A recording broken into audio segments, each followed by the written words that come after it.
Hello friends, आपका स्वागत है आपके अपने चैनल के ऊपर। और मैं बात करूंगा आज बाज़ार में क्यों रही कमजोरी।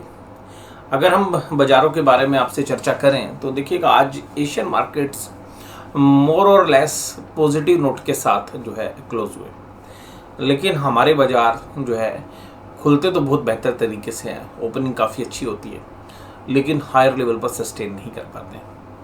रीजंस मैंने भी कल आपको बताया था और मैंने कहा भी था कि बैंक निफ्टी हो सकता है कि 38, 100, 200, इवन 300, 400 तक जाए, लेकिन अंत के अंदर जो है क्लोजिंग आपको नीचे की तरफ मिलनी चाहिए, क्योंकि वहाँ पर जब इस तरीके की प्रॉफिट बुकिंग आएगी। और सबसे सरप्राइजिंग फैक्ट जो आज था वो ये था कि कल तक, यानी कि जो पास्ट चला गया, तब तक बैंक निफ्टी ना हफ्ते भर मजबूत रहा, लेकिन निफ्टी कमज़ोर रहा।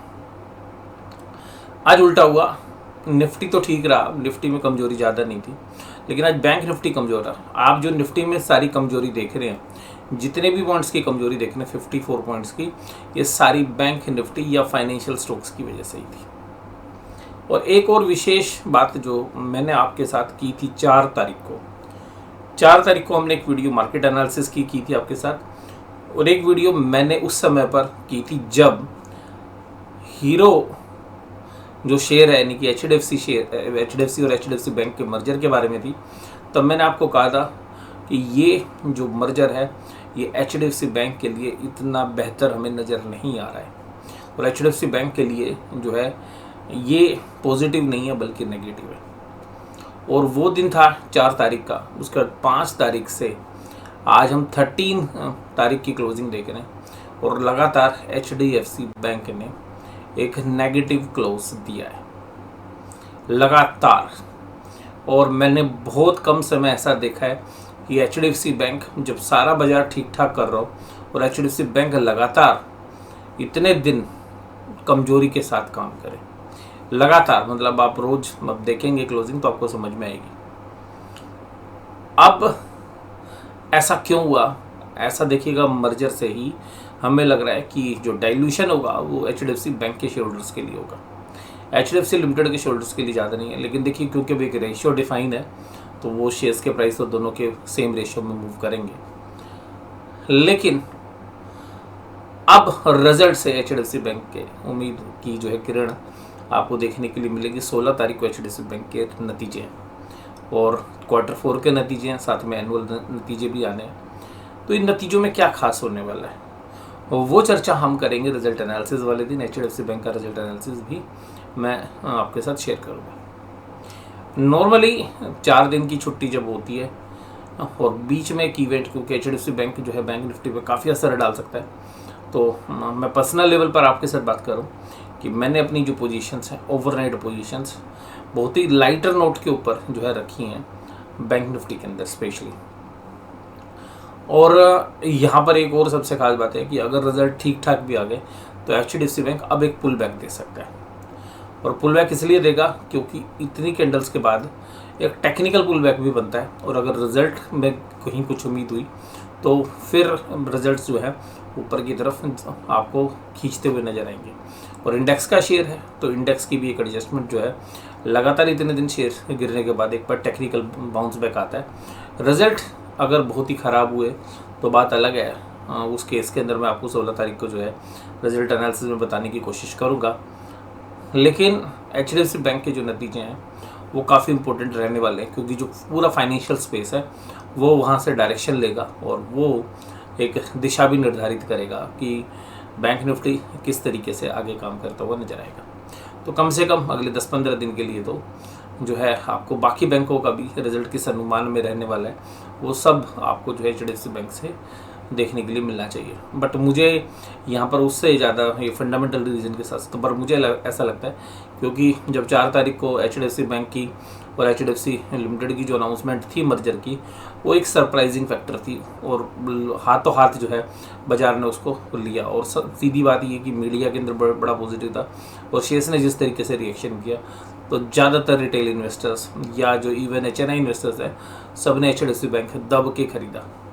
और शायद ऑपरेटर को यही बात पसंद नहीं आई और उसने जो है ऊपर ले जाके और खींचा शायद शेयर्स को, फंडामेंटल से भी ज़्यादा वो खींच कर लेके गए और शायद ऊपर ले जाकर उन्होंने अपना माल ऑफलोड कर दिया और फ्यूचर्स में अपनी शायद शॉर्ट पोजीशंस बना ली, जिसकी वजह से आप देखिएगा बैंक निफ्टी के अंदर कोई भी शेयर्स परफॉर्म करता है, कोशिश करता है, लेकिन HDFC बैंक बिल्कुल कोशिश नहीं करता।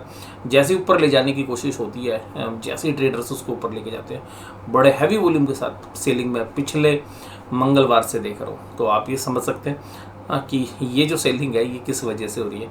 अल्टीमेटली रिटेल इन्वेस्टर शायद और HNI इन्वेस्टर्स भी शायद ट्रैप है इसके अंदर और फंसे हुए हैं, और इसलिए जो है बहुत उम्मीद जो है कम है।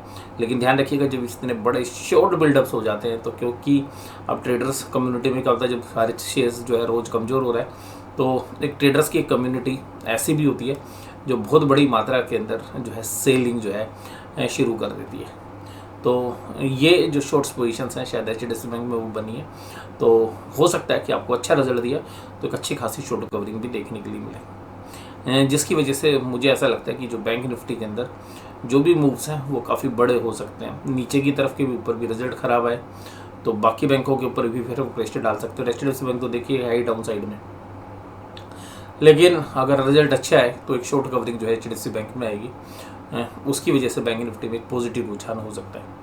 बट ये न्यूज़ बेस है, एक बड़ा इवेंट जो है मैं खुद पर्सनल लेवल पर HDFC बैंक के रिजल्ट्स को मानता हूँ, और मेरे लिए ये जो इवेंट है ये शायद क्रेडिट पॉलिसी से भी ज़्यादा इम्पोर्टेंट है, और HDFC बैंक के नतीजों पर जो है काफ़ी निर्भर करेगा सोमवार का बाजार।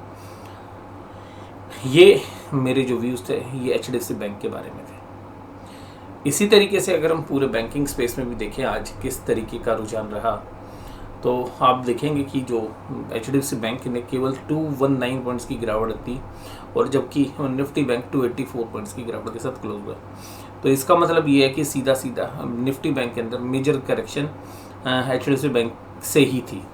हालांकि इसके साथ कोटक भी कमज़ोर था, और अगर आप निफ्टी बैंक के अंदर भी देखें निफ्टी के अंदर भी देखें तो HDFC बैंक ने 28.58 पॉइंट्स की गिरावट और HDFC लिमिटेड ने 19.34 की।